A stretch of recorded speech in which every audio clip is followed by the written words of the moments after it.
চারদিকে এখন অদৃশ্য শত্রু, এদের বিরুদ্ধে যুদ্ধ করতে হলে যে কোনো মূল্যে ঐক্য ধরে রাখতে হবে।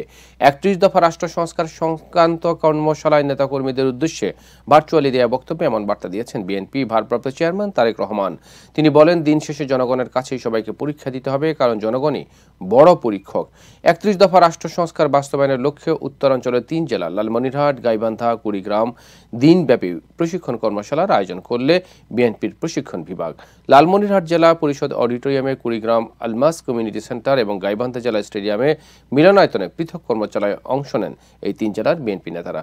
লন্ডন থেকে অনলাইনে যুক্ত হয়ে নেতাদের বিভিন্ন প্রশ্নের জবাব দেন তারেক রহমান। সমাপনী বক্তব্যে তিনি বলেন, ফ্যাসিবাদ পালিয়ে গেলেও তাদের দোসররা রয়ে গেছে। শিক্ষা ব্যবস্থা, কর্মসংস্থান, নারী উন্নয়ন, প্রযুক্তি, শিল্প খাত সহ বিভিন্ন দিকের উন্নয়নের কথা তুলে ধরে তারেক রহমান বলেন, সবার আগে প্রয়োজন মানুষের আস্থা অর্জন করা।